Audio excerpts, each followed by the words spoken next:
Greetings. Welcome to In Conversation with Trevor CEO series brought to you by Heart and Soul Broadcasting Services. I go beyond the headlines and beyond the sensational. If you enjoy this series, remember to subscribe, to like, and to share. Let's get down to some work.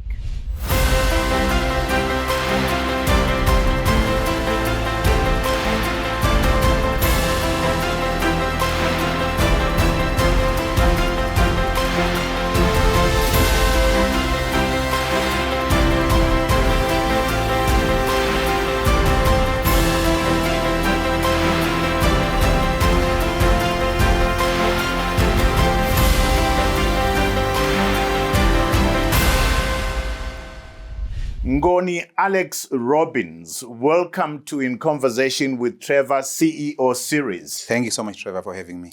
What a delight to have you here. I'm fascinated by all the things that you do. I thought we would start. Our focus is obviously on Premier Business School, which you started in 2012 and which is still running right now. But I want to go slightly deeper into your journey towards entrepreneurship. So you worked with Ring Drive Group in South Africa, Dawn Holdings, KML in the UK, NMB, Kingdom Bank, Barclays Bank. You were an auditor with Grant Thornton, 2017 to 2020. And you are CEO, as I'm talking to you right now, of Native Smart Solutions, which you started in 2012. Talk to me about your transition from being an employee to saying to yourself, I think I want to be on the other side. I want to get into entrepreneurship. Talk to me about that journey. Yeah, thank you so much, Trevor. I think my journey into entrepreneurship was a difficult one. I think the companies that I worked for, gave me a lot of skills, but I always felt that I needed more. And I kept looking for things that spoke to my heart. I kept looking for things that I thought would interest me more. But I worked for great companies. I had senior managers that taught me a lot of things, and I always learned from people that were there before me. But I felt that I could do more. So I then decided to transition into entrepreneurship. And I had a lot of ideas that I wanted to do. I've tried so many things. Some of them failed, lost money along the way. But I always thought, let me keep trying. And some of the things have worked until where we are now. Mm. I want to go to that place of that shift. I want to be an entrepreneur. I've learned so much from where I was. First of all these responsibilities that you had these companies that you worked for, which one would you say gave you the biggest learnings as far as entrepreneurship is concerned? I would say my time at the audit firm was very good. I learned a lot, met a lot of clients in different sectors, and I learned, how they're running their businesses. So in the process, I was also trying to appreciate how they're surviving in our country and how they're doing everything that they do. And I think that time I was in the audit firm was very good because I met a lot of clients, different sectors, different people, and you learn from those. And some of them would also be running their own businesses by the side. So you get to also learn how they're doing it. So I think that for me was really good. My time in South Africa was also good because it's a different country, different economy, different rules. So I also got to learn more, especially to do with technology. So I think those two experiences really pushed me to say, let me go into entrepreneurship. Yes. I asked that question because for me, becoming an entrepreneur, it's a tough word, isn't it? Becoming an entrepreneur wasn't a choice for me per se. Mm-hmm. I was actually scared of getting into business. Mm-hmm. I preferred to be getting a salary every month without having the trouble of paying other people. Indeed. I was forced to go into entrepreneurship when I got fired. Right. Talk to me. I want that space where something says to you, there's a switch. Was there a switch? Was it gradual? I think there was a switch. Initially, yes. When I left the banking sector, it was at a time when what I was earning couldn't sustain myself. And I don't come from a family that had it. growing up in the rural areas, Yeah. we had to find our way. So I didn't have that much family support to sort of help me get into things. So I was in a space where I was struggling to make ends meet. And I think that was the time You are in a bank, yeah, but you're struggling to make ends meet. Correct. Wow.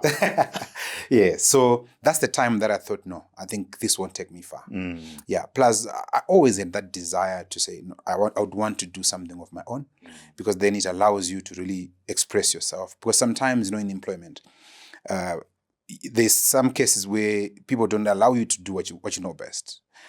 For one reason or another.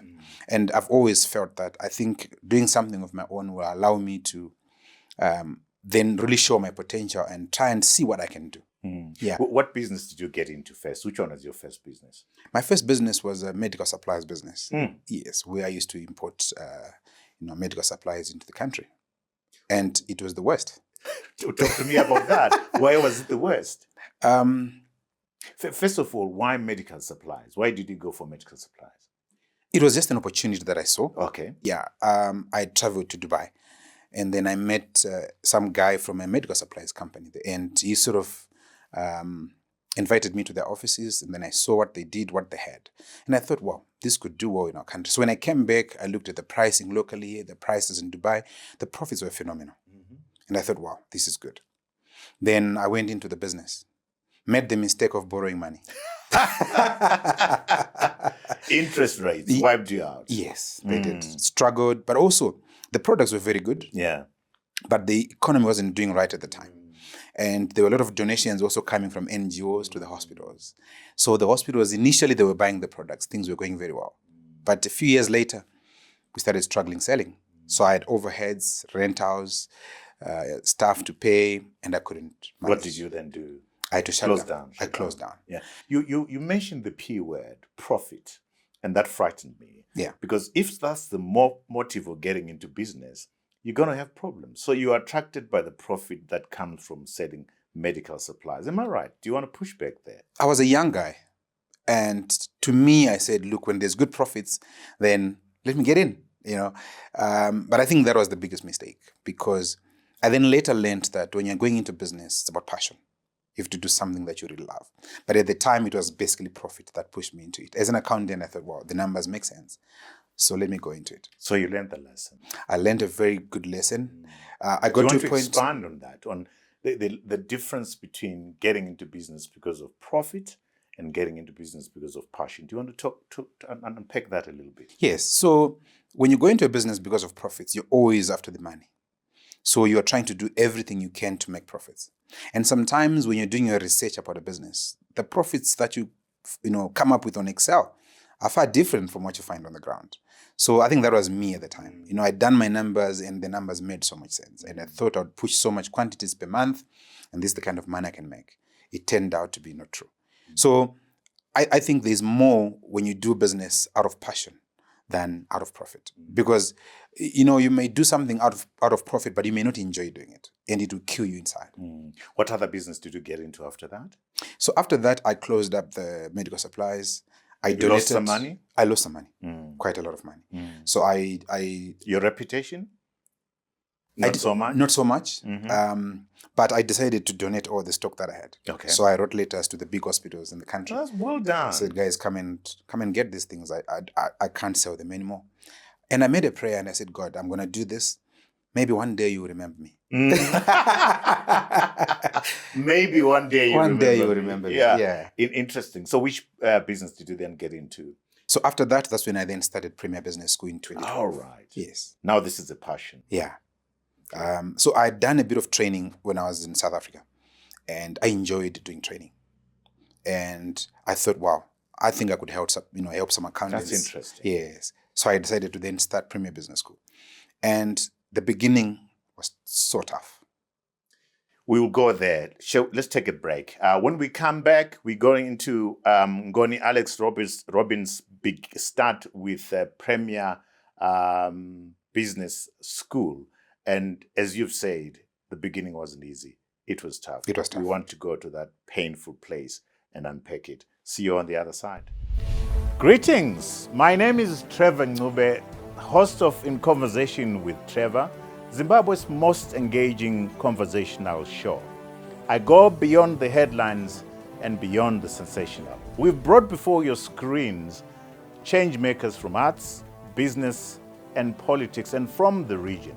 Please join our growing community of viewers. Subscribe, like, and share. Welcome back to our conversation CEO series with Ngoni Alex Robbins. So Ngoni, you decide you're going to go into starting a new business, Premier Business School. Indeed. And you said it wasn't easy. Talk to us about the thought process. What leads you into wanting to start a business school for an accountant who's tried to sell medical supplies? Walk us through that decision-making process. Okay, so the idea started in 2011, and I had 3 kids I was assisting who were doing ACCA. So they would come to my house, we'd do the lessons there, and they thought I was very good. So they encouraged me and say, "Boss, why don't you start a college?"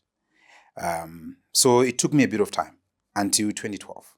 So beginning of 2012, that's when I thought, it might be a good idea, so let me start. Were you doing anything else apart from just helping these young kids doing accounting? Yes, I was doing a bit of consultants. Okay. Yeah, accounting systems, payroll systems. I was doing that. Training companies, implementation, and all that. Okay. So I was already in the training space. Right. Yes, and then so in 2012, I thought, well, let me start a college, a business school. So that's when I thought of the name. I thought of the idea, how I wanted to do it. So my little experience from when I did my ACCA in the UK, I'd seen how they were delivering tuition there. And I thought, wow, I think there's something that's lacking here, which I think we can be able to also share that kind of experience and knowledge. So we then started Premier Business School. Initially, I thought of a partner, and then I realized after a couple of weeks that we were not really moving at this pace I wanted. So I dropped the partner. And then I decided to do it on your own. Yes. Although later on, I then brought in another partner. But the first year of Premier Business School was a shock to me. Yes, because I looked for premises, and obviously premises come with rentals. Yeah. So there were rentals to pay, staff to pay. So I looked for tutors to help me to start the business. I looked for admin staff, and all of a sudden there's obligations. Yes.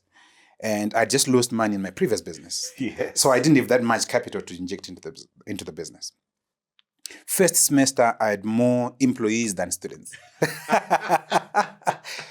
We had 5 students our first semester. So we struggled. So the income coming from them wasn't enough to cover our overheads.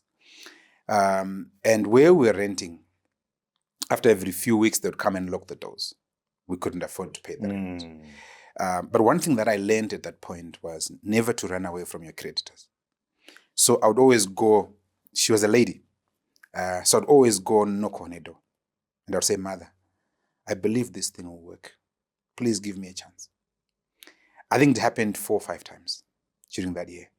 And I'd ballooned rent. That can be easy, hey? It was tough. It can be easy. Talk to me about that space. I ballooned rent out areas of around $60,000. Yes. And it was during the US dollar era. I sold some cars that I had, and I remained with a very tiny car. It was so funny. Every time I would go anywhere in that car, people would laugh. But I had no option. It can be funny being laughed at. Yes. For somebody who's had cars. It must hurt at some point. Yes, yeah. But at that point, I really felt a conviction inside me that this thing will work. So I kept on going back to the landlord and I said, "Please allow me time. Please allow me time." So we went. What gave you, sorry to barge in, Ngoni, what gave you the conviction that this thing might work? Look, I was so passionate about, training accountants. And inside me, I thought I had something to offer to this market. And it was just a matter of time before people could possibly start to appreciate what we were trying to do. Yes. This is a very important point where you are, because you've just failed in another business. Yeah. You've lost money. You're starting this business. Things are not going as smoothly as you thought they would. If the temptation is not visiting you to say, maybe this is another failure again. Talk to me about that space. I got to a point at some point where I thought of shutting down the business because I owed everyone money. I owed lecturers money. I owed the landlord money. I owed staff money. But there's one thing that happened with one of the employees. After a few months, I sat her down and I said, look, I'm worried that I keep accumulating money, which I don't know if we're going to make. So what do you think we should do? And she did something that up to now, I don't understand why she did it. So she said to me, look, I also believe that this thing will work. So for now, let's forget about salaries. And I said, so how are we going to live? He said, we'll see in the future. Don't accumulate it, write it off. Wow. When the business starts making money, I know we'll earn a living out of this. Wow. That was a big lesson for me. So that gave me more energy to say, look, let me try. Let's keep pushing. So the first semester went by with 5 students. They all passed. So went into the second semester, we started seeing the numbers going up. But in this first year, to be honest, I never made any money that came into my pocket because I had so much debt. So every cent that we made was paying off areas. Let's talk now about Premier Business School. What are you offering? What are the offerings? What subjects are you offering, and how long, and the fee structure that's involved? So Premier Business School, we offer ACCA.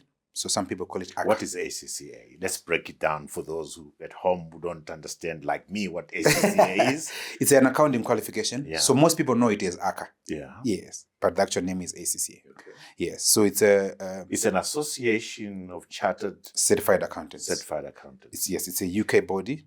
It's the biggest global board of professional accountants with over 500,000 students and over 200,000 fellows and members all over the world. So it's you are a fellow of... I am a fellow, yes. Fantastic. Yes. Right. So that's what we offer. And then we've also packaged another product, which we call the PBS route, which is an A-level PBS? Premier Business School. Okay, right. Yes. So we call it PBS route as a shortcut. And that package is for young kids who are coming out of O-level.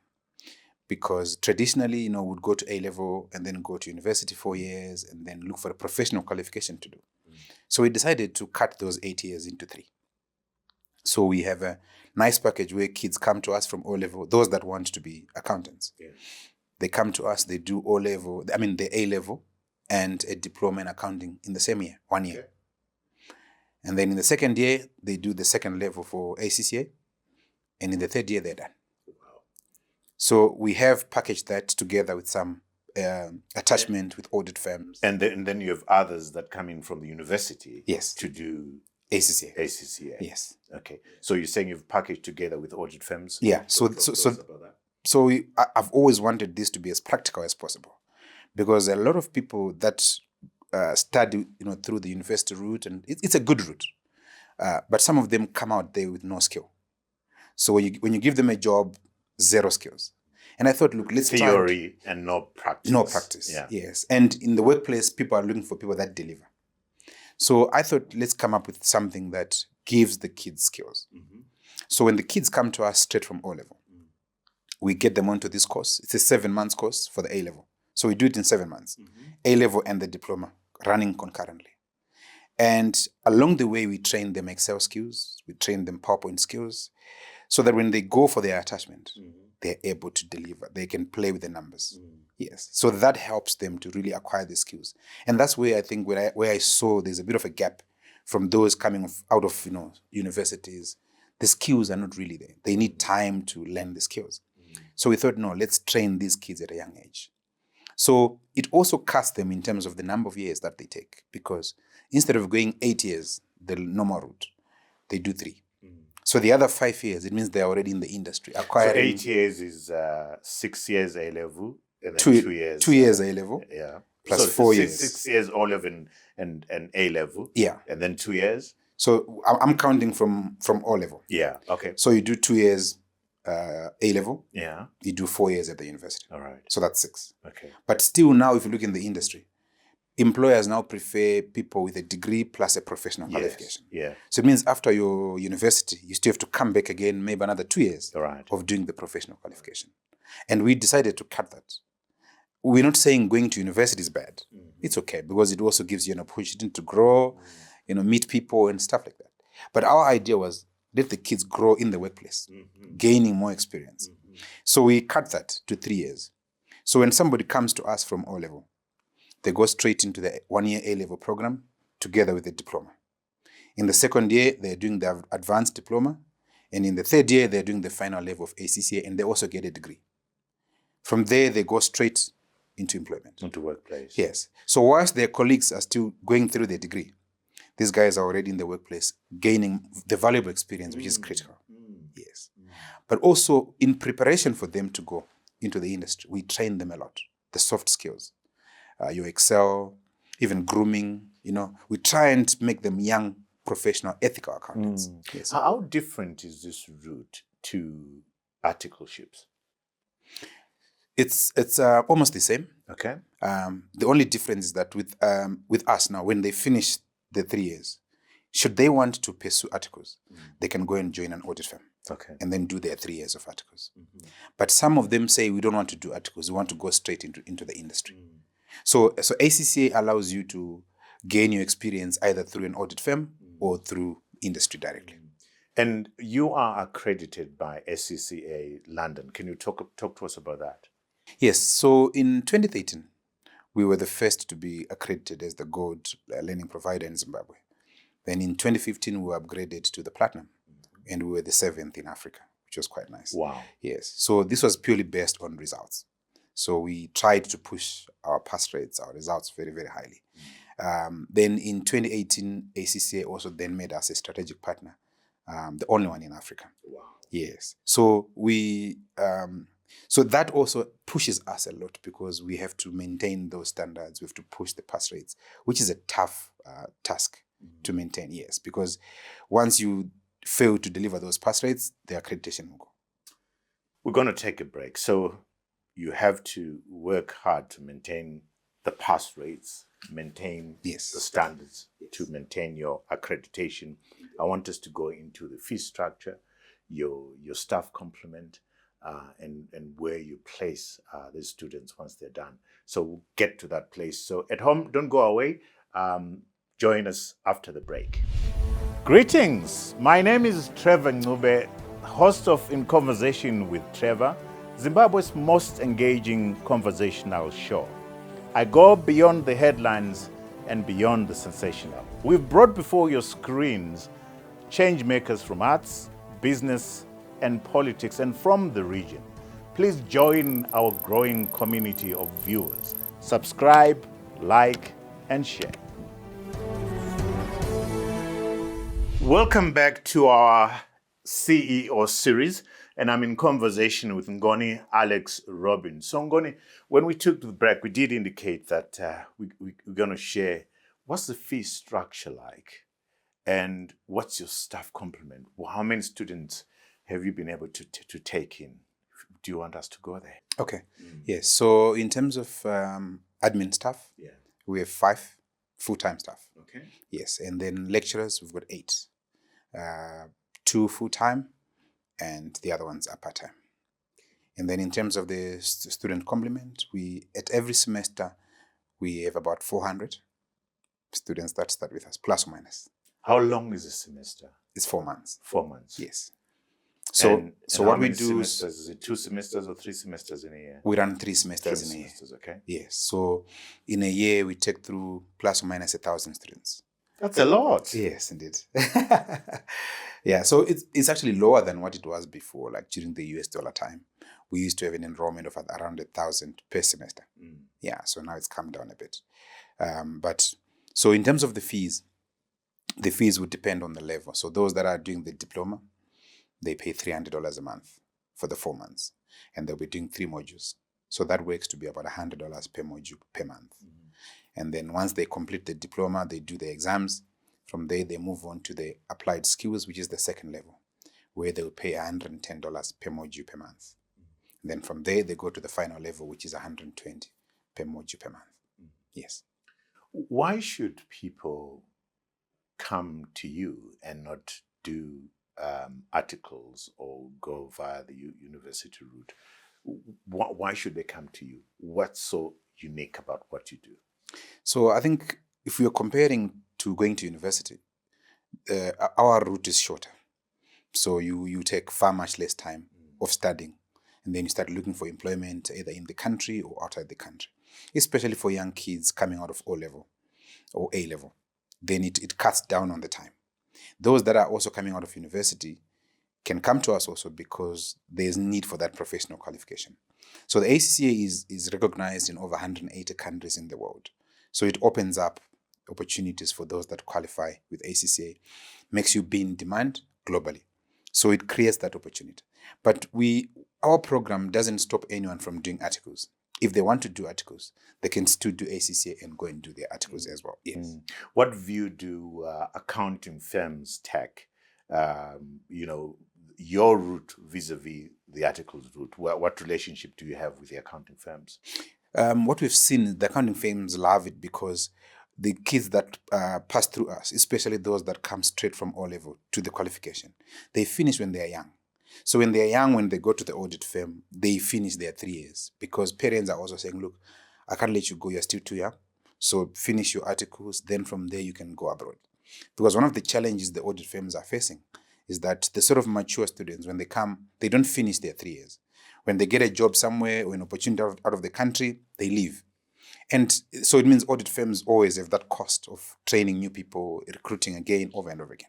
So they don't finish their article period that Yes, they should finish. yes. And some of them leave before. But this never used to be like that. Yes. This is a new thing. It's a new thing. People stuck out their articles, they finish. Yeah. Is it because of the pressures that people have, because of the economic environment that we experience? I want to think so. Okay. Yeah, because look, when somebody comes, let's say from the rural areas, they've just passed and they come here and they join an audit firm, it's hard for them because they've got maybe family to look after as well on that same salary. So when they get a better opportunity, some of them, they say, look, I'd rather go for this opportunity than to stick out my contract. So for the young kids now that finish with us, firms love those because they stay for the entire 3-year period or even beyond the 3 years. Yeah. So what relationship does Premier Business School have with the accounting auditing firms? Talk to me about that. Yeah, we have a very good relationship with most of the audit firms. So they take some of our students into the articles program. So whenever they are looking for staff, they contact us sometimes. And we then give them a couple of CVs of the students that we have at the time or those that have already finished and left. So we have a very good working relationship with a lot of the audit firms, as well as corporates at large in the industry. My sense is, and correct me if I'm wrong here, is that there's the country is losing and the profession is losing a number of chartered accountants. They're leaving the country. They're going to South Africa. They're going to UK.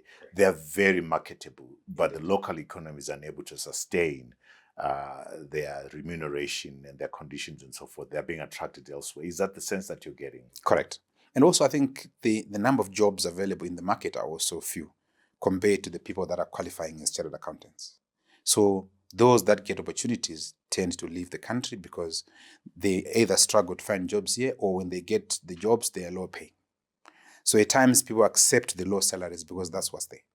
But as soon as an opportunity comes, they want to leave the country. Yeah. So we see a lot of our students leaving every year. What challenges are you facing as a business, as a Premier Business School? The biggest challenge we face is affordability from parents.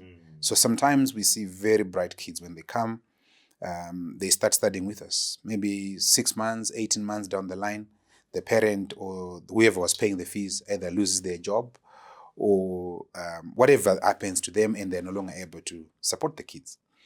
And it's so painful for us because, we deal with these kids on a daily basis. And when the kid comes to you and say, look, I can't continue anymore because my parent can't afford it. It's so tough. It's painful. So previously when our numbers were much bigger, we had a foundation where we would take these kids and say, look, we'll sponsor you. And through that foundation, we sponsored quite a number of students. Some who have qualified to be chartered accountants. They're working in the industry. Some have left the country. And we still get some of those saying, look, I've got a bit of extra money. So if you've got kids that are battling, we want to support them. That's the industry. Accounting firms? Individuals. That's yes, those that we supported especially. I see. Through the Are foundation. you thinking of scholarships or partnerships with auditing firms to support some of these students? Definitely. It's something that I've always wanted for so many years, especially when we started the foundation, because we saw a lot of bright kids, bright minds passing their exams first time. But they stop because the parents can't afford it anymore. Any relationship with the Institute of Chartered Accountants and yourself Is there any relationship there at all? So we are the two qualifications are two different bodies. Okay. Yes, but they're all chartered accountants bodies. Okay. Yeah, so we don't really work with the Institute of Chartered Accountants as such, but we are hoping to collaborate and work with them in the future. Okay. It's something that we actually want to do. Yes. Let's go to you. I mean, one of the businesses that you started is, like I said, it's the native smart solutions. But I'm sure people watching right now want to know, so who is Ngoni Alex Robbins? Where were you born? I was born in Buhera, and when I was 2 years old, my father then relocated from there and went to Rusape, to an area called Chinenga. So I grew up in village 7 in Chinenga. Went to Chinenga Primary School, went to Makara Primary School. So I'm a rural boy like all other rural kids. But why are you Robbins? Why am I Robbins? Yeah. I think my father was naughty. Really? Talk to me about that. Talk to me about that. Why are you Robbins? Yeah. Look, I think there was a time when I wanted to go to Australia. Yeah.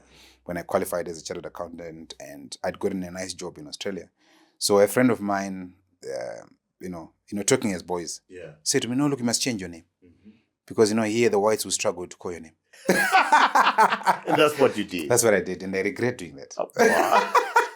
Because eventually, in the end, I never went to Australia. I then I changed my mind, and I decided to pursue business. You changed your name to go to Australia, or didn't go. A very important lesson there for life, isn't it? Yes, yeah. Critical. And what was your decision? You then decided to, when you were young, finishing primary school. Where did you do primary, by the way? Chinenga Primary School in Rusape. Secondary? I went to Rusinunkuku High School in Bromley. University? University, I didn't go to university. You didn't go to university. You then went to the UK to study, or did you do it by correspondence, long distance learning? Yeah, initially I did long distance learning with UNISA. That's when I did my first degree. And then after that, I then did ACCA. What was your first degree? BCom Financial Management. Okay, with UNISA? With UNISA, yes. Okay, and you did an MBA? Eh? Yes, I did an MBA with Oxford Brookes. Okay, but yeah, I had to look for Oxford Brookes because I thought, does this university exist? It actually exists. It does. Talk to me about, did you go there, or you did distance learning? I did distance learning. Okay. Yeah, so it was such a powerful qualification, because we had sessions that you travel to the UK and go and meet other students from all over the world. Yeah, so that interaction, sharing of experiences was quite good. Yeah. Talk to me about the choice to do distance learning with UNISA and Oxford Brookes University. What informed that decision? I think we, growing up, we were all born in the rural areas. So that support system to go to university and stuff like that was not there. So we could not afford to go 4 years to university and have someone supporting you. Look, my brothers were working at the time, and they were doing the little that they could to just support. But I thought, let me just do distance and whilst I'm working at the same time. Yes, because that family support, we didn't have those resources to support going to university. Yeah. What lessons has that taught you about life? I think I want to believe that, family support is good, but sometimes if it's not there, it must not define who you are and what you become. It has to be something that comes from within. You have to set targets for yourself and say, this is what I want to achieve. Yeah. What's the thinking behind your other business, Native Smart Solutions? You've had this business since 2012. Talk to me briefly about what Native Smart Solutions does. So Native is a technology company. So what we do is we offer smart water metering and smart products. Yes. So I realized that a lot of municipalities are struggling, collection of revenue, non-billable water. In this country in particular, municipalities lose 60% of the water that they treat. And that's a lot. So I thought, look, there's an opportunity here, and let's go into this space to try and make our cities smarter and try and help municipalities recover revenue. Hopefully, they'll be able to improve on the service delivery. How is that business doing? It's doing exceptionally well. We have deployed our solutions in South Africa. Now we're looking at deploying it in the country here as well. And where we've deployed the system, is working perfectly well, and the feedback is very good. Yes. And you've started Hobux. You founded Hobux Group. Yes. You're doing seedlings. You're doing chickens, hatcheries from rabbitry. That's hectic. Talk to me about the thinking to go into Hobux, to start Hobux rather. So Hobux initially started as a passion. With my rural background, I thought, look, let me do some chickens. So I started doing some chickens. And when I started doing those chickens, they were layers. So I used to So sell there's a lot of something eggs. positive about the rural background, isn't it? Yes, Because they laugh yes. at us, rural people. It's defined who I am today. Yeah. Yeah. That tough upbringing has made me. You're proud of it. I'm proud of it. I'm proud of it. My father taught me to say, my friend, if you are to succeed, you have to work hard. Yes. And you work hard. Yes. I try to work hard. Sorry, I disturbed your stride there. Yeah. Talking about going into Hobux, the inspiration behind that. Yeah. So initially we started doing layers, and then so I then later saw that there's moments where the price of eggs go down quite a lot. There's too much fluctuations. So I thought, let me switch to go into free range chickens, the roadrunners. So I sold all the layers that I had, and then I started doing free range chickens. Then I went into breeding. So I realized that again, profits. So I saw that it looks more attractive to breed roadrunners than it is to keep chickens for eggs. So we started breeding, and then we imported our incubators, and we also then set up our hatchery. So we tried to sort of manage the whole chain. So we pick our own eggs from the chickens, and then we put them in the incubators, and we hatch our chicks, and then we sell the chicks. So the breeds that we have are quite ornamental and quite expensive breeds. Yes. So we've managed to, by God's grace. I saw somebody saying what, $60 for a chicken or something? Yes. Our most expensive is $300. Why? It's a unique chicken. It's called Ayam Semani. It's a black chicken, so the meat is black. Everything about it is black. It's just a unique chicken. What's the nutrients? What's the value of eating a black meat, black chicken? It's the same as any other chicken, but it's just black. Wow. Yes. It tastes the same as any other chicken. Tastes the same. Wow. Tastes the same, but it's just $300 for chicken. Yeah. It's a lot. It's a lot. Yes. Are you enjoying this business? Very much. Very much. Look, I think what this has taught me is that at times we overlook certain things, and we want to come and sit in the offices where there's air conditioning and all that. But as young people, there's opportunity for us to go into. How old are you? I've just turned 42. Wow. Yes. So there's an opportunity because, like with our rabbits, with the chickens, it's quite a valuable business that somebody can live off. Without necessarily going to do an 8 to 5 job. The rabbits, how big is this business? The rabbit, how many rabbits do you have? We keep around 500 rabbits. Wow. Yes.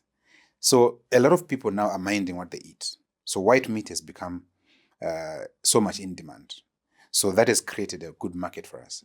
But also for me now, I then went further to try and see how I could use these into the farming business and try and make them. Is there a synergy? There's a big synergy. What's the synergy? Explain the synergy to us. Break it down. Yeah. So what we do is that we take the rabbit urine, we take the chicken manure. So we take the chicken manure, we mix it with cow manure, and we put some worms in there. We make organic fertilizer. We take the rabbit urine. It's a powerful organic fertilizer. So we use it as a foliar spray on our crops. So all the urine coming from the rabbits, we collect it, put it into drums, we take it to the farm. So that has also cut a lot of costs for us in terms of fertilizer costs. So we use it as spray every week. We spray our crops with rabbit urine. And then the manure coming from the chickens, because when you put it straight into your field, it's got so much nitrogen, you affect the crops. So we put it together with cow manure, we put some worms in there, and then after about 60 or so days, it's ready for us to put in the fields. So when we plant our crops, we don't put fertilizer anymore. We've cut down that by more than 70%. Wow. So it's very organic. Very organic, yes. Yeah. Yes. So even when we plant, we don't put basal fertilizer. We put our organic fertilizer. Because look, the land that we are farming these days is where our ancestors farmed many years ago. So the soils are tired. So we're trying to really breathe life into the soil by using this organic fertilizer called vermicompost. And we make it ourselves.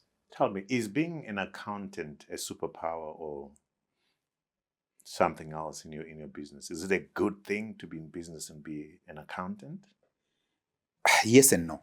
For me, I think it's helped me quite a lot because I drill down into the numbers when I'm trying to do something. I try and look if the numbers made sense. But in some cases, accountants, we're too analytic.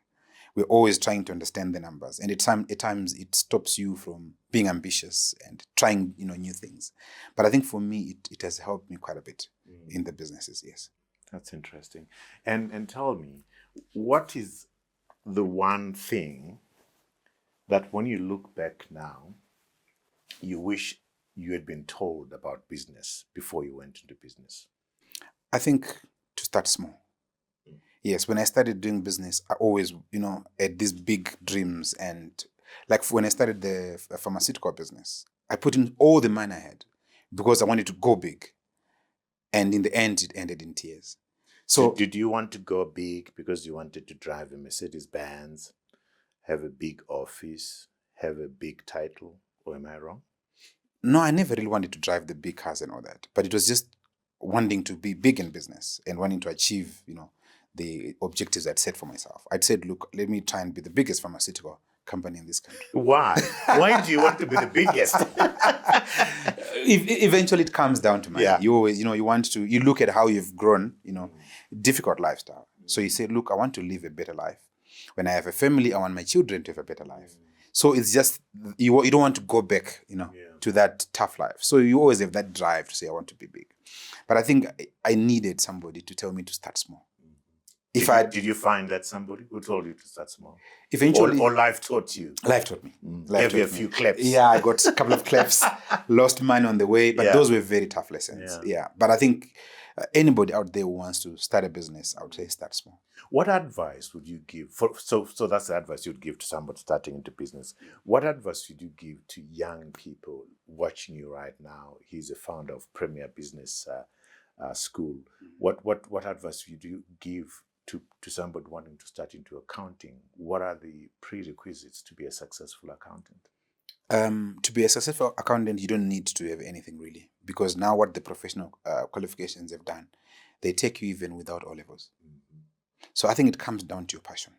If you're really passionate about something, you can achieve anything that you want. Yeah. So young people that are out there, I would say to you, if you want to be an accountant, don't limit yourself. All you need to do is to find the right people that train you well and make sure that you've got the requisite skills. The accounting profession is big. Globally, accountants are in demand. So the opportunities are there. Fantastic. Wow. Great talking to you. And I am passionate about nation building.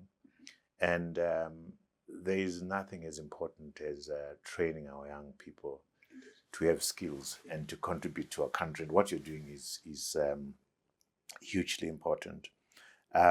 Fascinated by the fact that you are a 42-year-old who's doing farming, rabbits of all things, $300 chickens, and you're doing computers and a school. What do you want, as you sit here, what is 5 years and 10 years looking like to you? What does it look like? Where are you going to be? Look, I've got a couple of plans in my head. I would want to have a boarding school because I want to catch the kids young. My heart just jumps in excitement, Yes. Yeah. The reason why I want to do that is because I think from my experience in education, I've seen the value of training the kids at a young age.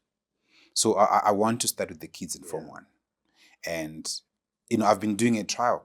So right now, like we've got some schools that have signed up with us to introduce the certificate and the academic diploma in the high schools. And I think that creates a big opportunity for us to, impact these kids with knowledge, ethics, and try and groom them at a young age. Oh, that's beautiful. Yes, because look, there's so much, going on in this country, corruption and, lack of ethical practices. And my thinking is that we need to train these kids at a young age. So the one big thing... Catch them whilst they're young. Yes. So I dream to one day open doors to a nice boarding school at a farm somewhere where we farm everything that the kids eat fresh from the farm organically.